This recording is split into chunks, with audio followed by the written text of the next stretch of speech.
Hello, Physics Nation. My name is Nate Larmond, and this is my second attempt at the same con problem, except instead of drawing on the screen, hang on, pardon my scrolling, I drew on the screen in the previous one, and for this one I did a traditional, sample calculation, a handwritten calculation. So, same idea. We want to know how far this butterfly has moved from this time period, from 2 to 4 seconds. Except the trouble is the butterfly accelerates from 2 to 3 seconds. The butterfly starts at 2 meters per second and then ends at 4 meters per second. So, always draw a diagram. The butterfly actually starts in the negative direction, so that's why I drew leftwards motion and then right motion, positive velocity.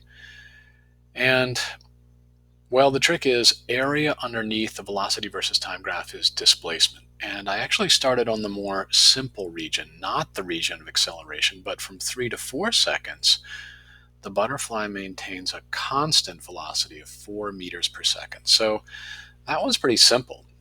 The elapsed time is 4 minus 3.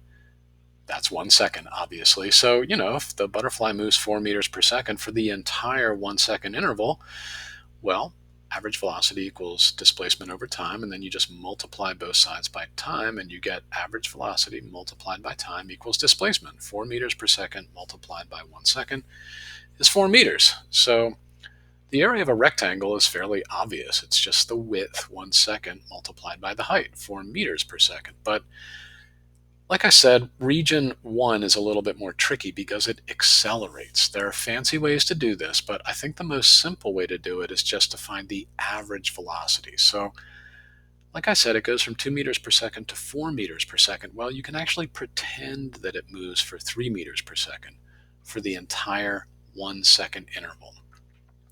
I call this the other average velocity equation. It's not on the College Board cheat sheet. You should memorize both of these. Average velocity equals displacement over time. And here's the other one. Average velocity equals initial velocity plus final velocity all divided by 2.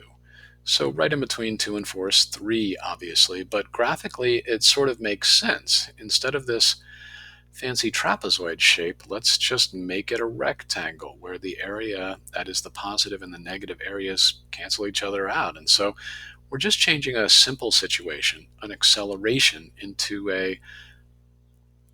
we're changing a complicated situation into a simple situation. It's not accelerating. Let's just pretend it's moving at a constant velocity at 3 meters per second.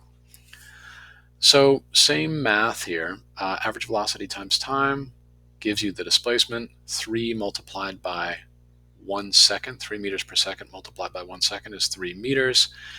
And so you just add up the 4 meters from region 2 here to the 3 meters in region 1.